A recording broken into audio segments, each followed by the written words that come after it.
2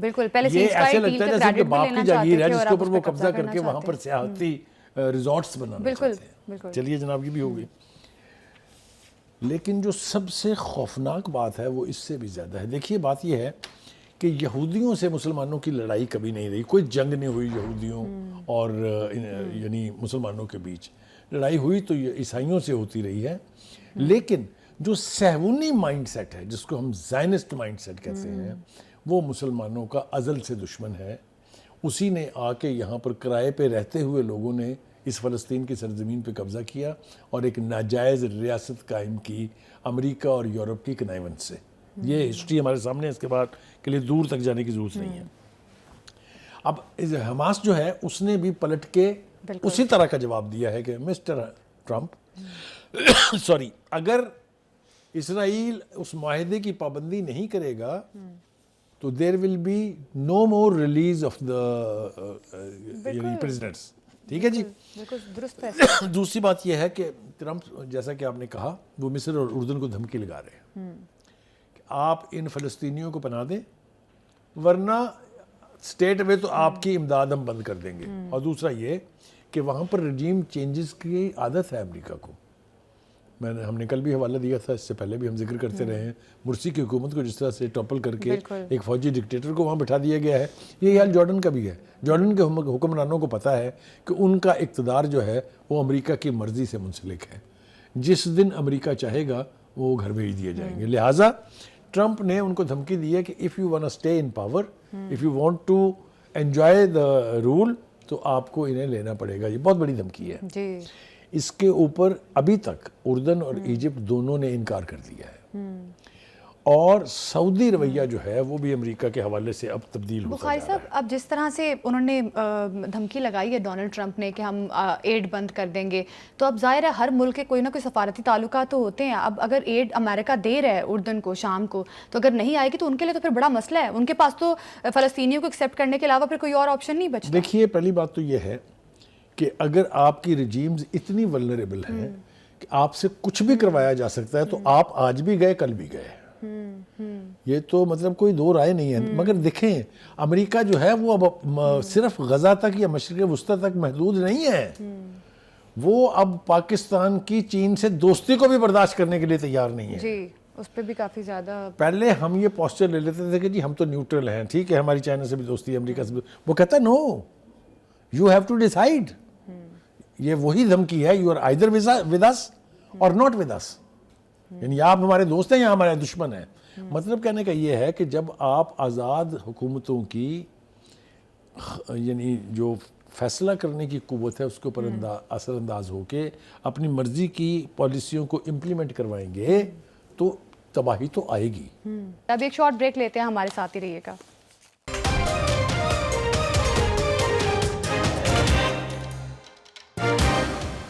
بخاری صاحب آپ کے خیال میں امریکہ کو انکار کرنا اتنا آسان ہے جس طرح سے IMF یا ورلڈ بینک ان پر ہم انحصار کرتے ہیں اور بھی بہت سارے ممالک ان پہ ڈیپینڈنٹ ہیں, تو کیا لگتا ہے امریکہ کو کوئی بھی کنٹری آسانی سے انکار کر سکتی ہے؟ دیکھیے اگر آپ مجھ سے ماڈل پوچھ رہی ہیں تو میں آپ کو مثال دوں گا ایران کی. ایران پر سینکشنز لگے ہوئے 4.5 دہائیاں ہو گئی ہیں. 40 سے 45 سال کے قریب وہ سینکشن رجیم میں ہیں. پورا یورپ, پورا امریکہ, کوئی ایک شخص جو ہے امریکہ کی مرضی کے بغیر کسی یورپی ملک میں یا امریکی ملک میں نہیں جا سکتا. اس کے باوجود انہوں نے جینا سیکھا ہے کیونکہ انہوں نے اپنی ریلائنس امریکہ اور یورپ پر نہیں. صاحب ایران کے پاس تو آئل ہے نا, ایران کے پاس تو وسائل موجود ہیں. ایران تو ان پہ اتنا ڈیپینڈنٹ نہیں ہے. جارڈن, ایجپٹ, پاکستان تو پھر بھی ڈیپینڈ کرتا ہے امریکہ پہ. دیکھیے اگر آپ کے پاس آئل ہے اور کوئی اس کا خریدار نہیں ہے دنیا میں تو کیا کریں گے, پیئیں گے تیل. ایک پیاز کا گٹھا باہر سے نہ اندر آ سکتا تھا نہ اندر سے باہر جا سکتا تھا. فار ویل اوور 35 ایئرز انہوں نے الٹیمیٹلی کس ہتھیار کو اپنایا, سیلف ریلائنس. بالکل یہ بات تو آپ کی درست ہے. جو ملک جینا سیکھ لے گا سیلف ریلائنس پر, اس کو دنیا کی کوئی طاقت نہ ڈیفیٹ کر سکتی ہے نہ اس کو ڈکٹیٹ کر سکتی ہے. بخاری صاحب جب ریسورسز نہیں ہوں گی آپ کے پاس تو سیلف ریلائنس پہ کیسے جی سکتا ہے؟ جب آپ کے پاس ایکسپورٹس نہیں ہے آپ کے پاس تو پھر کس طرح سے پاسبل ہے یہ؟ دیکھیے میں آپ کو بتاتا ہوں, کیپیسٹی کی بات ہے, جرت کی بات ہے. اب ایک سعودی رکن شورا ہیں, ان کا نام ہے یوسف بن تراد السادون. اس نے کہا آپ اگر امن کے علمبردار بننا چاہتے ہیں, آپ بڑے ماما بن رہے ہیں دنیا کے, تو ان اسرائیلیوں کو یہاں سے لے جائیں اور گرین لینڈ میں آباد کر لیں.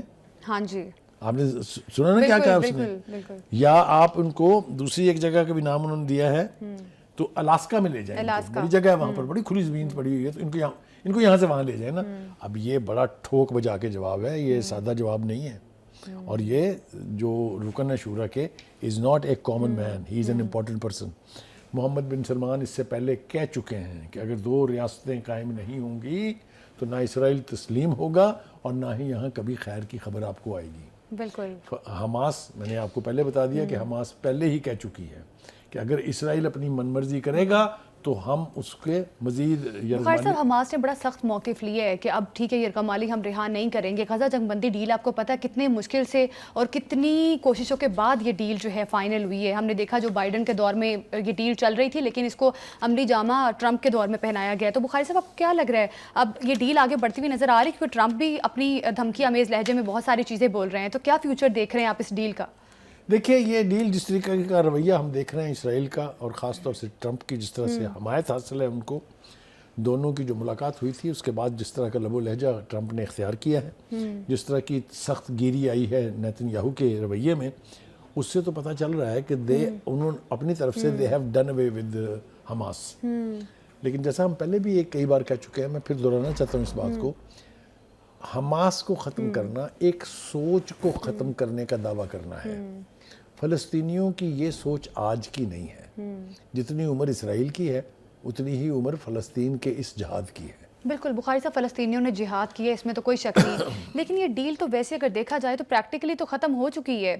اپنے یرغمالی رہا کروا لی ہے اسرائیل نے, اور اب غزہ کے لوگوں کو آپ کہہ رہے ہیں کہ یہ جگہ چھوڑ کے چلے جائیں, آپ یہاں رہ نہیں سکتے. تو آپ کو لگ رہا ہے کہ یہ پھر کچھ اس کا کچھ آگے آثار نظر آ رہے ہیں کہ کچھ بہتری آ سکے گی؟ دیکھیے, پہلی بات تو یہ ہے کہ سارے یرغمالی رہا نہیں ہوئے ہیں, ابھی کچھ ہیں, اور ان کی رہائی کے لیے تل ابیب میں نیتن یاہو کے خلاف مظاہرے شروع ہو گئے ہیں. بالکل. یعنی یہ اتنا اٹس ناٹ دیٹ ایزی. اور دوسری بات یہ ہے کہ میں آپ کو پھر یاد دہانی کراؤں, 1960 70s میں چلے چلتے ہیں, 70s میں خاص طور سے جب لالا خالد جیسے لوگوں نے امریکن پین امریکن ایئر لائنرز جو ہیں وہ اغوا کیے تھے اور ڈکٹیٹ کرائی تھی ٹرمز, مجھے اچھی طرح سے یاد ہے. اگر یہ لڑائی غزہ سے نکل کے دنیا بھر میں پھیلی تو جیسا میں نے کہا, یہ فلسطینی بھی چینیوں کی طرح سے دنیا کے ہر کونے میں آپ کو مل جائیں گے. اور ظلم کی جو داستانیں رقم کی ہیں امریکہ اور اسرائیل نے وہاں, اس کا انتقام قدرت بھی لے گی اور فلسطینی بھی لے گی. بخاری صاحب, اسرائیل کا جو مشن تھا غزہ پر قبضہ کرنے کا, اور غزہ میں جس طرح سے 15-16 مہینے جو ایک جنگ جاری رہی اور لوگوں نے اتنی قربانیاں دی, اور اس کے بعد اب امریکہ پھر سپورٹ کر رہا ہے اسرائیل کو, اور جس طرح سے ان کے لینڈ پہ بھی قبضہ کرنے کی کوشش کی جا رہی ہے, تو پھر اسرائیل کے لیے تو ون ون سچویشن ہے. دیکھیے, ایسا نہیں ہے میرے خیال سے. یہ اسیوم کر لینا کہ ٹرمپ اور نیتن یاہو جو چاہیں گے وہ غزہ میں کریں گے, it is not that easy. یہ اتنا آسان حلوہ نہیں ہے جس کو کھا کے آپ ہڑپ کر جائیں گے. اور پھر یہ کہ اس کانفلکٹ کے پھیلنے کے بہت سارے امکانات ہیں. میرے خیال سے جہاں ہم یہ سارا ذکر کر رہے ہیں, اس میں تھوڑا سا اگر ہم دنیا کی باقی سپر پاورز جو ہیں, جو دنیا کے باقی بہت طاقتور ملک ہیں, ان کا تھوڑا سا ماتم کر لیں تو کوئی حرج نہیں ہے. بالکل بخاری صاحب, دیکھیے, روس اور چین جو ہے وہ ایک طرف تو بہت بڑا بلاک بنانے کی کوشش کر رہے ہیں اینٹی امریکہ, ایک طرف تو وہ ڈالر کی مونوپولی توڑنے کی بات کر رہے ہیں, ایک طرف تو وہ اپنے وسائل کو ایکسپلائٹ کر کے امریکہ کی ڈومیننس ختم کرنے کی بات کرتے ہیں, اور دوسری طرف جو ہے چپ سادے ہوئے ہیں. جی, مجھے آپ یہ بتائیے, یوکرین کے لیے تو بڑا پیٹ میں درد اٹھتا ہے پوتن صاحب کے بھی. آپ دیکھیے کہ چائنا کی جو سینسٹیوٹیز ہیں, خاص طور سے Taiwan, because they believe in one China, اس کے لیے بھی بہت ان کو تکلیف ہوتی ہے. لیکن فلسطینیوں کا اور مسلمانوں کا خون جہاں جہاں بھی بہہ رہا ہے, چاہے وہ کشمیر ہے, چاہے وہ بھارت ہے, چاہے وہ غزہ ہے, اس کے اوپر کسی کے کان پہ جوں نہیں رنگ رہی. مجھے اس کے اوپر بہت اعتراض ہے. بالکل, اسی لیے تو اسرائیل وائلیشن کی ہے اس ڈیل کی, اور امریکہ نے ساتھ دیا ہے. بخاری صاحب, اب جس طرح سے ڈونلڈ ٹرمپ نے ہفتے تک کا ٹائم دیا ہے کہ ہفتے تک اگر یرغمالی رہا نہیں ہوتے تو پھر آگے سنگین نوعیت کے نتائج نکلیں گے, تو کیا لگ رہا ہے پھر دوبارہ سے جنگ چھڑ جائے گی؟ دیکھیے, ابھی تک تو ٹرمپ جو ہے بیک اینڈ فورتھ جا رہے ہیں. آپ کو یاد ہے ایک دفعہ پہلے دھمکی دی, واپس گئے, پہلے کہا تھا فوج بھیجوں گا اپنی, قبضہ کر لیں گے اس کے اوپر, پھر قبضے کے بیان سے واپس گئے, پھر کہا کہ جی اسرائیلی فوجی جو ہے لیکن غزہ پر قبضے کے بیانی پہ تو قائم ہے. دیکھیے میں نے کہا نا کہ وہ خواہشات کے اوپر تو کوئی پابندی نہیں ہے, خواہشات تو آپ جتنی مرضی کر لیں, آر دے ورتھ گیٹنگ اور ناٹ, یہ میرے خیال سے وقت طے کرے گا. اس وقت یہ اسیوم کر لینا کہ آپ دیکھیں نا اس وقت غزہ میں کیا ہو رہا ہے, غزہ میں لوگ اپنے کپڑوں کو ادھیڑ کے اوپر چھت بنا کے اس کے نیچے رہ رہے ہیں. ایک آواز آپ کو وہاں حماس کے خلاف نہیں ملے گی, ایک آواز. بالکل بخاری صاحب, غزہ کے لوگوں کا اسپرٹ تو بالکل اس کی تو جتنی تعریف کی جائے کم ہے, لیکن ڈونلڈ ٹرمپ صاحب جو دھمکیاں لگاتے رہے اب تو عملی طور پہ کر کے دکھا رہے ہیں کہ وہ جو کچھ کرنا چاہتے, جو ان کی ایک پلاننگ تھی, اور میرا خیال ہے پریزیڈنٹ بننے سے پہلے ہی وہ تمام تر ارادہ یا پلان بنا چکے تھے کہ وہ غزہ پر قبضہ کریں گے, اور تمام تر چیزیں وہ نیتن یاہو کے ساتھ طے کر چکے تھے. دیکھیے وہ یہ مجھے یاد ہے اچھی طرح جس میٹنگ کا آپ ذکر کر رہے ہیں, ملاقاتیں کرتے رہے جو حلف اٹھانے سے پہلے کی ان کی ملاقات تھی, اس میں سب کچھ ہوا تھا. لیکن میں پھر آپ سے کہہ رہا ہوں اٹس ناٹ دیٹ ایزی. اور شاید جو بائیڈن کے دور میں جب ڈیل چل رہی تھی اس کو ڈیلے بھی شاید ایک منصوبے کے تحت کیا گیا کہ ڈونلڈ ٹرمپ جب پریزیڈنٹ اگر بن جاتے ہیں تو پھر اس طرح سے ایک پلان آؤٹ ان دونوں نے آپس میں جو ڈیل کی ہوگی, تو یقینی طور پہ خفیہ ڈیل تو کی ہے انہوں نے. دیکھیے ہم نے سعودی عرب کا تو ذکر کر دیا کہ اس نے صورتحال کے اوپر کس طرح کا رد عمل دیا ہے.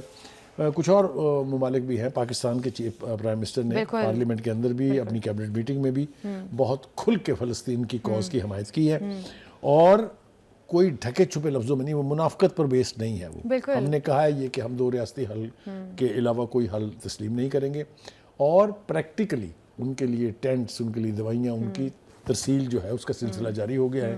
ہم نے پہلے بھی ایک پروگرام میں بتایا تھا کہ جو فلسطینی میڈیکل کے اسٹوڈنٹس تھے ان کو یہاں بلا کے میڈیکل کالجز میں داخلہ دیا گیا ہے. ہم نے تو یہ آفر بھی کی تھی کہ جو لوگ رہا کیے جا رہے ہیں اسرائیل کی طرف سے, ان کو بھی ہم اپنے یہاں لانے کے لیے تیار ہیں. پاکستان کے وزیر اعظم جتنی مدد کر سکتے ہیں کر رہے ہیں اپنے اینڈ سے, اور میرا خیال ہے اس کی تعریف کرنی چاہیے, اور دو ریاستی حل ہی اس وقت ایک واحد حل ہے. ابھی ایک شارٹ بریک لیتے ہیں, ہمارے ساتھ ہی رہیے گا.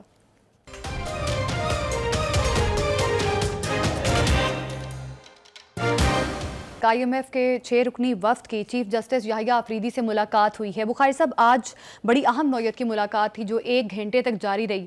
اس ملاقات کے بارے میں آپ کیا کہیں گے؟ چیف جسٹس یحییٰ آفریدی نے آئی ایم ایف کے وفد کو عدالتی نظام, اصلاحات بارے بھی آگاہ کی ہے, کیا اپڈیٹس ہیں؟ دیکھیے پہلی بات تو یہ ہے کہ یہ ملاقات پہلی دفعہ ہوئی ہے چیف جسٹس سے آئی ایم ایف کا وفد, میری وزڈم میں پہلی دفعہ ملا ہے.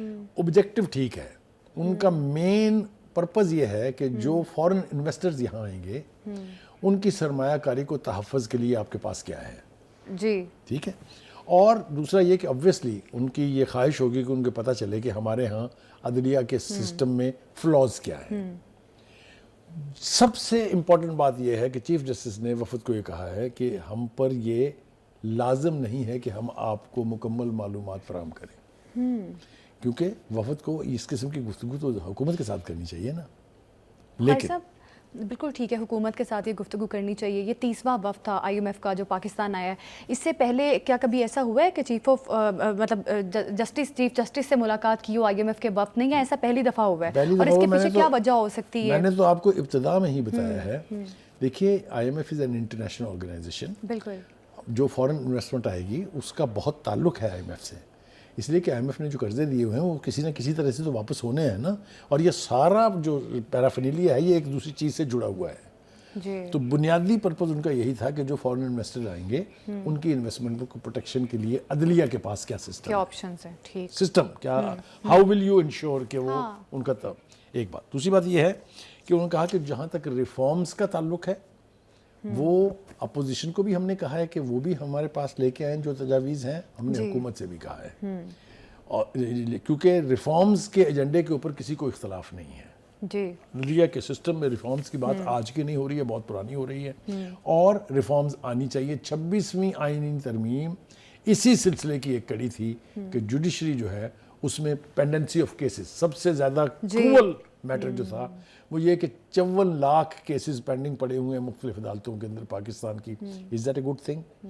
تو کیوں ججز نئے نہ مقرر کیے جائیں, کیوں تعداد نہ بڑھائی جائے ان کی؟ یہ وہ لاجک ہے جو بہت جس کے اوپر ڈیبیٹ ہو چکی ہے اس وقت, اس کے لیے جو ہے وہ ضروری نہیں ہے. دوسری بات یہ ہے کہ اس کے بعد جو اور اہم ڈیولپمنٹس ہیں. بخاری صاحب ایک چھوٹا سا سوال ہے, سوری میں آپ کو انٹرپٹ کر رہی ہوں. بخاری صاحب جس طرح سے یہ وفد ابھی پاکستان میں موجود ہے, یحییٰ آفریدی صاحب نے یقینی طور پہ ان کو کنونس بھی کیا ہوگا, لیکن جو پاکستان میں اندر منظرنامہ بنا ہوا ہے آپ کے سامنے ہے, عدالت ہے, ججز کی اپوائنٹمنٹ اور اس معاملے جتنے بھی ایک ڈیوائڈ سا آگے ہے. اور بخاری صاحب کیا لگتا ہے کہ جو اصلاحات ہیں اس بارے میں, یا جو ہمارا عدالتی سسٹم ہے اس بارے میں پاکستان نے آئی ایم ایف کو کنونس کر لیا ہوگا, خاص طور پہ یحییٰ آفریدی صاحب جن سے ملاقات بھی ہوئی, اور کیا لگتا ہے جو فائدہ پاکستان اٹھا سکتا ہے آئی ایم ایف سے؟ دیکھیے میں آپ سے عرض کروں, وہ یہاں پر ہماری عدلیہ کے سسٹم کو ریفارم کرنے نہیں آئے, بالکل میک شور کرنے آئے کہ یہاں پہ جسٹس مطلب سسٹم جو ہے یہ تاثر اگر دیا جا رہا ہے یا لیا جا رہا ہے کہ وہ یہاں آ کے پاکستان کا عدالتی نظام ٹھیک کریں گے, یہ میرے خیال سے بہت بڑا مس نومر ہے.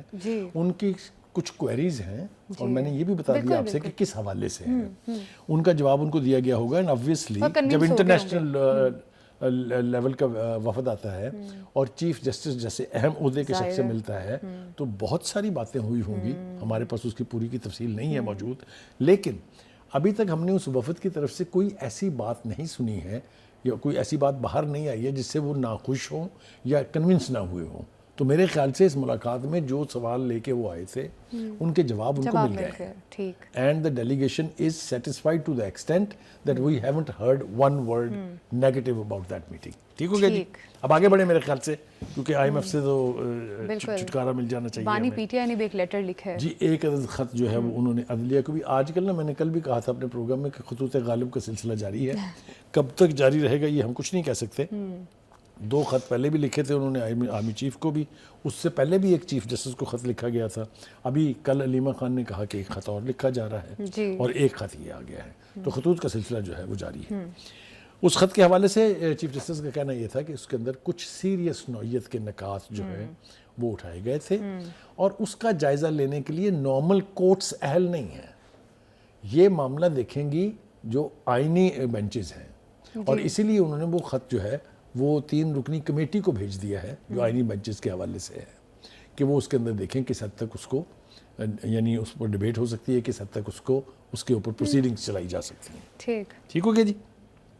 لیکن ایک بات اور بھی کہی ہے انہوں نے, ان کا یہ بڑی عجیب بات ہے کہ وہ خط لکھتے ہیں, وہ مجھ تک بعد میں پہنچتا ہے, میڈیا کے پاس پہلے پہنچ جاتا ہے. اور یہ میں ایک مرتبہ سے زیادہ مرتبہ کہہ چکا ہوں کہ یہ اسٹریٹجی اور حکمت عملی ہے پی ٹی آئی کی, کہ آپ ہر وہ نیگیٹو کام کریں, ہر وہ الٹ کام کریں جس سے میڈیا کی سکرینز کے اوپر پی ٹی آئی چھائی رہے.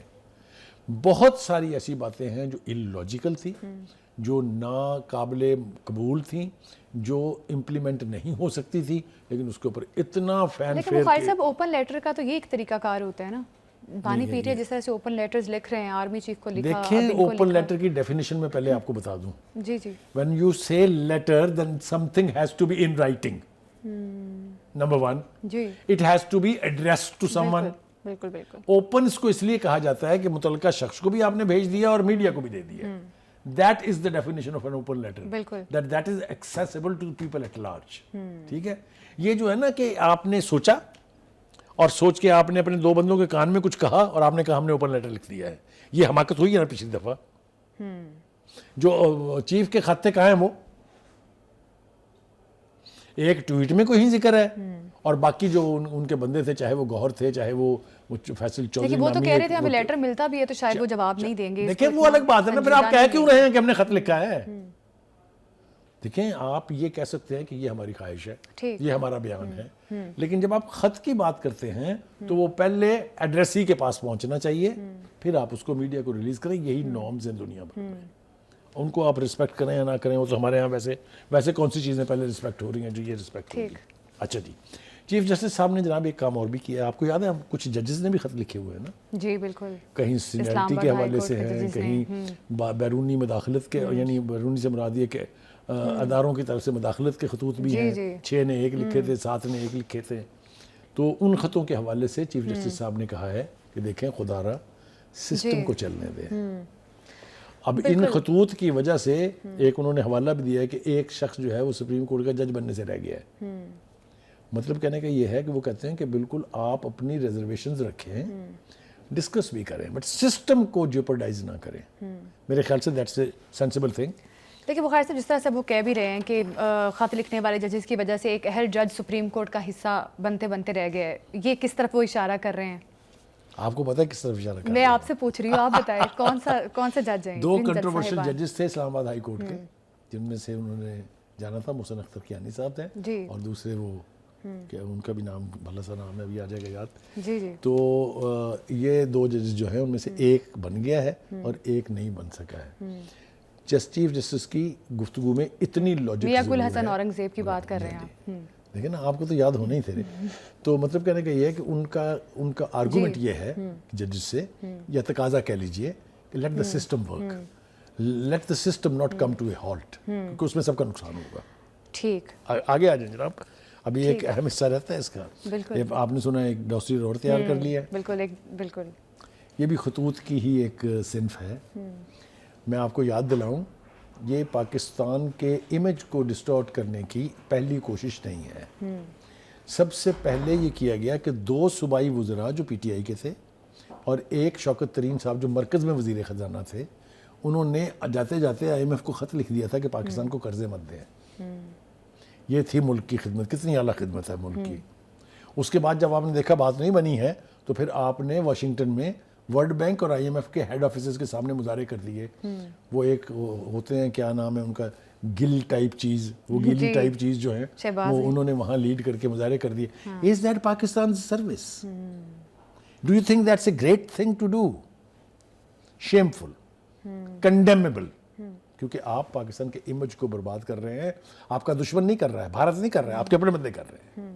تو یہ جو ڈوسیئر ہے، اس طرح سے خطوط کا سلسلہ نکلا ہے، بانی پی ٹی آئی نے چیف آف آرمی سٹاف کو بھی خط لکھے، اب چیف جسٹس کو خط لکھا، اور پھر آگے آئی ایم ایف کو بھی ایک ڈوزیئر تیار کر رہے ہیں بھیجنے کے لیے۔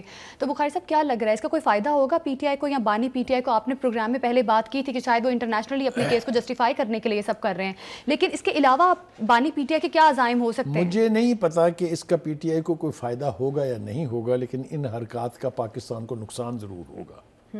پہلے بھی ہوا ہے اور اب بھی ہوگا۔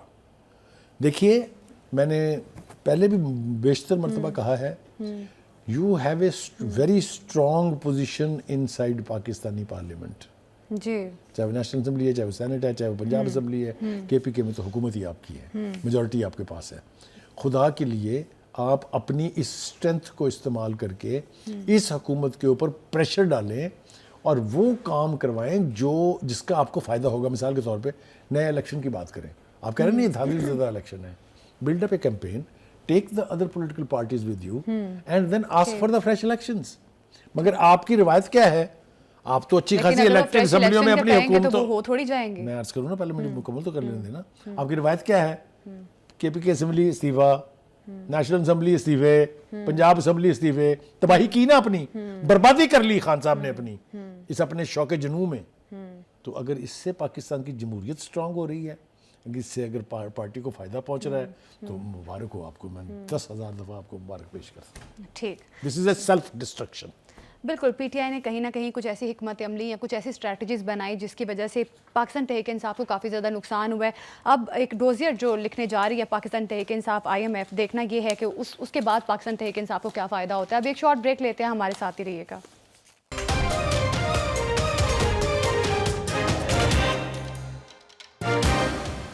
پاکستان نے افغانستان کو داعش کا گڑھ قرار دے دیا ہے اور یہ بھی کہا ہے کہ عالمی سلامتی کے لیے سب سے بڑا خطرہ ہے۔ بخاری صاحب، آپ پہ جانے سے پہلے پاکستان کے مستقل مندوب منیر اکرم صاحب نے کچھ کہا ہے، اسے پروگرام میں شامل کرتے ہیں۔ جی بخاری صاحب، پاکستان کے موقف کے بارے میں کیا کہیں گے؟ دیکھیے، یہ منیر اکرم صاحب جو ہیں یہ بہت ہی مجے ہوئے سفارتکار ہیں۔ جی، انہوں نے ہمیشہ پاکستان کا مقدمہ جو ہے بہت کمال خوبی سے لڑا ہے۔ اب وہ کیا کہہ رہے ہیں؟ وہ یہ کہہ رہے ہیں کہ القاعدہ ختم کرنے میں ہم نے آپ کی مدد کی، جی، کیا کیا قربانیاں نہیں دی، 3 آپریشن لانچ کیے گئے اس فتنے کو ختم کرنے کے لیے۔ وہ کہتے ہیں جو تو آپ کو سوٹ کرتا ہے وہ تو سب ٹھیک ہے، لیکن جس سے ہمیں نقصان پہنچ رہا ہے اس کی آپ کے پیٹ میں کوئی درد نہیں ہے۔ بالکل ٹھیک ہے۔ یہ انہوں نے نام لے کے بتایا کہ یہ القاعدہ، مجید بریگیڈ، ٹی ٹی پی، یہ ساری باقیات ہیں اور اب بھی عالمی سلامتی کے لیے خطرہ ہیں۔ ہماری ہمیں چھوڑ دیں، یہ پوری دنیا میں یعنی خطرے کی علامت ہے، be that Middle East, be that Africa. انہوں نے باقاعدہ نام لے لے کے وہ علاقے جو ہیں وہ بنوائے ہیں۔ وہ یہ کہہ رہے ہیں کہ خدا کے واسطے اس افغانستان کے اندر جو کچھ ہو رہا ہے اس کا نوٹس لیا جائے، وہاں کی حکومت کو پرسویڈ کر کے کنونس کیا جائے کہ یہ جو فتنے آپ کی ناک کے نیچے پل رہے ہیں اس سے نہ پاکستان کو کوئی یعنی نہ پاکستان کی سلامتی جو ہے اس کو خطرے تو ہیں، خطرات تو ہیں ہی، تو پاکستان کے لیے بہت ضروری ہے یہ کہ ان کا کلا کما کیا جائے، مگر وہ یہ ساتھ ساتھ باور کروانا چاہ رہے ہیں تمام دنیا کو کہ اس سے صرف ہمیں خطرہ نہیں ہے، آپ کو بھی خطرات ہیں۔ تو میں سمجھتا ہوں کہ انہوں نے پاکستان کا مقدمہ جو ہے بہت ٹھیک طریقے سے لڑا ہے، اور اس کے ساتھ ساتھ انہوں نے کہا کہ کشمیر اور فلسطین جیسے تنازعات کی وجہ سے بھی انتہا پسندی کو بڑھاوا مل رہا ہے۔ جب آپ کسی نیشن کی مرضی کے خلاف اس کے اوپر امپوز کریں گے، جس طرح غزہ کے فلسطینیوں پر ہو رہا ہے، تو دہشت گردی بڑھے گی۔ یہ بہت صحیح سمت میں اشارہ ہے کہ اپنی پالیسیوں پر نظر ثانی کریں اور ایسے اقدامات نہ کریں جس سے دہشت گردی میں اضافہ ہو۔ کشمیر میں جو کچھ بھارت کر رہا ہے وہ کس سے ڈھکا چھپا ہے؟ کیا اس کے بعد ان کے پاس کیا چارہ ہے؟ آپ دیکھیں وہاں سے کوئی غیر ملکی کو لے کے وہ آتے ہیں تو وہاں صورتحال ایسے ہوتی ہے جیسے کرفیو لگا ہوا ہے، کسی کو گھر سے باہر نکلنے نہیں دیتے ہیں آپ۔ تو کہنے کا مطلب یہ ہے کہ اگر ان عناصر کا خاتمہ نہیں کیا جائے گا تو اس خطے میں اور دنیا بھر میں امن کا خواب جو ہے وہ صرف خواب ہی بن کے رہے گا۔ اچھا بخاری صاحب، اقوام متحدہ کی جنرل اسمبلی میں اب ایک نئی ذیلی تنظیم کے قیام کی تجویز بھی پیش کی گئی ہے۔ دیکھیے میں نے کہا نا آپ سے کہ سفارتکاری میں وہ بہت آگے ہیں، پاکستان کو اس وقت بھی سیکورٹی کونسل میں ہماری نمائندگی موجود ہے، اور بہت ساری جگہ بہت سارے فورمز ایسے ہیں جس کے اوپر ہم موجود ہیں، اور یہ ایک کامیاب سفارتکاری کا ہی نتیجہ ہو سکتا ہے۔ میرے خیال سے جن سمتوں میں انہوں نے اشارہ کیا ہے اس سمت میں کام کرنے کی ضرورت ہے، ادروائز عالمی امن بھی اور پاکستان کی سلامتی بھی بالکل عالمی امن کے لیے ان تمام سمت میں کام کرنا نہایت ضروری ہے۔ ابھی پروگرام سے ہمیں دیجیے اجازت، کل پھر ملاقات ہوگی۔ اللہ حافظ۔